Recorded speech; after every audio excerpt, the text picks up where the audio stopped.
Next हम बात करते हैं एनाटॉमी ऑफ डाइजेस्टिव सिस्टम, यानी कि कौन कौन से पार्ट्स जो होते हैं वो हमारे डाइजेशन में हेल्प करते हैं। तो जो हमारा डाइजेशन होता है वो टू पार्ट्स के थ्रू होता है, यानी कि दो प्रोसेस होती है जिनके थ्रू हमारा डाइजेशन होता है। फर्स्ट हमारा जो होता है वो होता है पार्ट ऑफ एलिमेंट्री कैनाल, यानी कि ये जितने भी नीचे आप पार्ट देख रहे हैं इनके थ्रू हमारा डाइजेशन होता है। दूसरा जो हमारा होता है वो होता है हमारा ग्लैंड्स के थ्रू, यानी कि ग्लैंड्स क्या करती हैं, इन पर्टिकुलर पार्ट्स के बीच में एंजाइम को रिलीज करती है और अपना फंक्शन को परफॉर्म करती है। जैसे मैं आपको अभी स्टार्टिंग में मैं आपको एक दो एग्जांपल दूं, लाइक सलाइवरी ग्लैंड्स जो हमारा सलाइवा का सिक्रीशन करते हैं, और आगे भी ऐसे तो आपकी क्या है बहुत सारी ऐसी ग्लैंड्स हैं जो क्या करते हैं, एंजाइम का सिक्रीशन करते हैं और डाइजेशन में हेल्प करते हैं। तो फर्स्ट हम जो बात करेंगे, पहले हम बात करते हैं digestion with the help of alimentary canal. अगर मैं एलिमेंट्री कैनाल की बात करूं कि एलिमेंट्री कैनाल होता क्या है, तो हमारा जो स्टार्टिंग पार्ट होता है डाइजेस्टिव सिस्टम का, और हमारा स्टार्टिंग पार्ट कौन सा होता है आपका, ओरल कैविटी। तो ओरल कैविटी से लेके और पूरा जो ये हमारा लास्ट में आपको डायग्राम में दिख रहा होगा रेक्टम और एनएस है, यहाँ तक ये पूरा का पूरा हमारा क्या होता है, एलिमेंट्री कैनाल होता है। कभी कभी क्वेश्चन पूछ लिया जाता है कि इसकी लंबाई कितनी होती है, तो आप इसको कहीं पे नोट डाउन कर सकते हैं। इसकी जो लंबाई होती है वो 32 फीट की होती है। अब एलिमेंट्री कैनाल का जो फर्स्ट पार्ट होता है वो हमारा होता है ऑरल कैविटी। ऑरल कैविटी आपने रिस्पायरेशन में भी पढ़ा था। तो ऑरल कैविटी में क्या आता है, हमारा माउथ आता है, उसके बाद हमारा जो ये इसियोफेगस आ जाता है, फेरिंग्स आ जाता है, ये हमारे किस में आ जाते हैं, फूड पाइप में आ जाते हैं। अब फूड पाइप क्या होता है, जो हमारा क्या करते हैं, फूड को पास करता है। किस में पास करता है, नेक्स्ट पार्ट में पास करते हैं, जो हमारा क्या है, स्टमक है। स्टमक को क्या बोलते हैं हिंदी में, अमाशय स्टमक को बोला जाता है हिंदी में।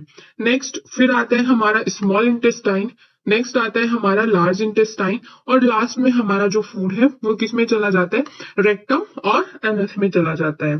ऐसे ही अगर मैं लीवर की बात करूं, नेक्स्ट हमारा जो ये बाइल जूस का सिक्रीशन है, ये सारा का सारा किस में आता है, हमारी ग्लैंड्स में आता है। और ग्लैंड्स का काम क्या होता है, ड्यूरिंग द डाइजेशन, यानी कि जब हमारा डाइजेशन होता है तो ये पर्टिकुलर एंजाइम को रिलीज करती है और डाइजेशन में हेल्प करती है। अभी हम ज्यादा डीप में नहीं जाएंगे क्योंकि मैं पर्टिकुलर एक एक पार्ट्स के बारे में आपको आगे की स्लाइड में बताऊंगी। अभी हम नॉर्मल देख लेते हैं कि जो हमारा डाइजेशन होता है वो होता कैसे है। तो जो हमारा डाइजेशन होता है वो हमारा माउथ से पहले हम फूड को इंटेक करते हैं। इंटेक करने के बाद फिर वो हमारा किस में चला जाता है, ओसियोफेगस फेरिंग्स में चला जाता है। अब जी यहाँ पे आपको दिख रहा है ये एपिग्लोटिस। तो एपिग्लोटिस मैंने आपको पिछले वाली स्लाइड में भी पढ़ाया था, रिस्पायरेशन में भी पढ़ाया था। ये क्या होता है, एपिग्लोटिस क्या होता है, ये हमारा जो लैरिंग्स और जो हमारा फेरिंग्स है उसके बीच का एक ऐसा स्पेस होता है जब हम जो इसमें से हमारा फूड का क्या होता है, मूवमेंट होता है। तो पर्टिकुलर कुछ ऐसी मेडिकल कंडीशंस होती है जिसमें हमें फूड को नोज से भी इनटेक कर सकते हैं, लेकिन सम मेडिकल कंडीशन। नेक्स्ट हमारा जो फूड है फिर वो हमारा किस में जाता है, स्टमक में जाता है। स्टमक में जाने के बाद ये आपका क्या है, स्टमक है। स्टमक में जाने के बाद हमारा जो फूड है वो किस में जाएगा, आपका स्मॉल इंटेस्टाइन में जाएगा। स्मॉल इंटेस्टाइन में जाने के बाद फिर हमारा जो फूड है वो किस में जाएगा, लार्ज इंटेस्टाइन में जाएगा। लार्ज इंटेस्टाइन में जाने के बाद फिर हमारा जो फूड है रेक्टम और एनस के थ्रू एक्सक्रीट आउट हो जाएगा, यानी कि हमारी बॉडी से क्या होगा, बाहर निकल जाएगा। और कुछ बेसिक चीजें, जैसे मैंने बोला था कि जो हमारा डाइजेशन होता है वो हमारा ग्लैंड्स के थ्रू भी होता है। तो ग्लैंड्स क्या होती हैं, जैसे अगर मैं ऑरल कैविटी की बात करूं तो जो हमारा माउथ होता है, माउथ में जो हमारे टीथ होते हैं वो क्या करते हैं, जो हम फूड को इनटेक कर रहे हैं वो उसका ब्रेक डाउन करने में हेल्प करते हैं। जबकि हमारा क्या होता है, अगर मैं ग्लैंड्स की बात करूं तो हमारा जो ऑरल कैविटी होती है उसमें हमारा क्या है, सलाइवरी ग्लैंड्स प्रेजेंट होता है। अब सलाइवरी ग्लैंड्स कौन सी होती हैं, जो हमारे सलाइवा का सिक्रीशन करती हैं। अगर डाइजेशन में देखा जाए तो जो हमारा सलाइवा होता है ये हमारे फूड को चिपचिपा और बॉलस फॉर्म में बनाने में हेल्प करता है। क्यों करते हैं, हमें क्यों चाहिए, क्योंकि हमारे जो फूड के पार्टिकल्स हैं वो हम कहाँ जाने हैं, आगे आपका फूड पाइप में जाना है, और फूड पाइप की जो चौड़ाई होती है वो कम होती है। तो इजिली जो आपका फूड है वो फूड पाइप में चला जाए, इसके लिए यहाँ पे क्या होता है, सलाइवा क्या करता है, सलाइवा रिलीज होगा और वो जो पर्टिकुलर फूड है उसको क्या कर देगा, एक बोलस फॉर्म में कन्वर्ट कर देगा, जिसकी वजह से वो क्या हो जाए, आपका जो फूड पाइप है उसमें इजिली तरीके से चला जाए। फूड पाइप में जाने के बाद फिर हमारा जो फूड है वो कहाँ पे पहुंचता है, स्टमक में पहुंचता है। अब स्टमक के 3 पार्ट्स होते हैं, फर्स्ट पार्ट यानी कि अपर पार्ट, सेकंड पार्ट यानी कि जो मिड पार्ट होता है, और थर्ड पार्ट। ठीक है, अब इसमें क्या होता है, जो हमारा अपर पार्ट होता है उसको हम क्या बोलते हैं, एसिडिक पार्ट बोलते हैं। एसिडिक पार्ट क्यों बोलते हैं, क्योंकि इसमें हमारा क्या रहता है, HCl फिल रहता है। HCl क्या होता है, एसिड होता है, तो इसीलिए हम इसको क्या बोलते हैं, एसिडिक पार्ट बोलते हैं।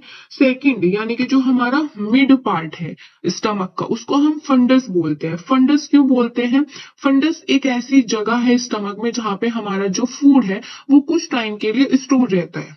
तो जैसे कि देखा होगा, हमारे हमें जो भूख लगती है वो क्या कर होता है, नॉर्मल लाइफ की अगर मैं बात करूं तो जब हमें भूख लगती है वो 2 3 4 आवर्स के बाद लगती है, ऐसे कंटिन्यूटी में हमें भूख नहीं लगती है। तो पर्टिकुलर यही पार्ट रिस्पॉन्सिबल होता है, जैसे ही हमारा फॉन्डस है वो खाली हो जाएगा, इम्पिटी हो जाएगा, वैसे ही आपको भूख की फीलिंग आना स्टार्ट हो जाएगी। नेक्स्ट हमारा जो पार्ट होता है थर्ड, इसको हम पायरोलिक बोलते हैं। अब बात आता है जो हमारा फूड है, फूड से हमारा क्या होगा, जो हमारा फूड स्टमक में था वो अभी कहाँ चला जाएगा, हमारा स्मॉल इंटेस्टाइन में चला जाएगा। अब स्मॉल इंटेस्टाइन का क्या होता है, स्मॉल इंटेस्टाइन नाम में ये स्मॉल इंटेस्टाइन है, बट ये अगर इसकी लंबाई मापी जाए तो ये लार्ज इंटेस्टाइन से बड़ी होती है।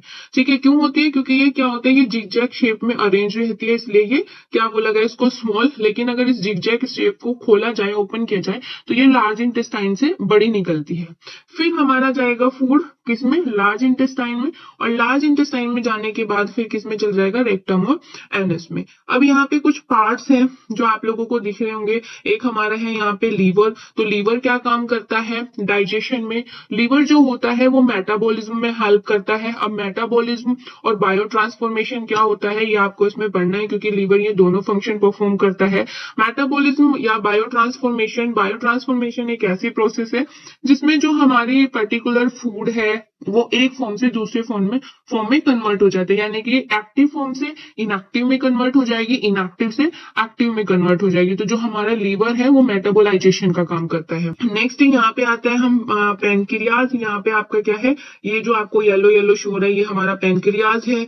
उसके बाद नेक्स्ट अगर मैं बात करूं स्मॉल इंटेस्टाइन, तो जो हमारा स्मॉल इंटेस्टाइन होता है वो हमारा 3 पार्ट में डिवाइड होता है, ड्यूडेनियम, इलियम और जेजीलियम। उसके बाद फिर हमारा जो लार्ज इंटेस्टाइन होता है वो हमारा क्या होता है, कितने पार्ट्स में, फर्स्ट होता है हमारा कैसिकम। ठीक है, नेक्स्ट हमारा होता है अपेंडिक्स, कैसिकम एंड कोलोन। तो ये पर्टिकुलर पार्ट है। इस ये कॉमन फिजियोलॉजी है, यानी कि सिंपल वे में फिजियोलॉजी है। आगे की स्लाइड में हम इन पर्टिकुलर पार्ट्स के बारे में डिटेल में पढ़ेंगे। तो आई होप कि इस डायग्राम के थ्रू आपको कुछ समझ आया होगा। यानी कि एनाटॉमी की बात कर रहे हैं तो डेफिनेटली सी बात है कि हमें ऑर्गन्स के बारे में पढ़ना है जो हमें डाइजेशन में हेल्प करा रहे हैं। साथ के साथ अभी मैंने आपको थोड़ा फिजियोलॉजी के बारे में भी बताया है।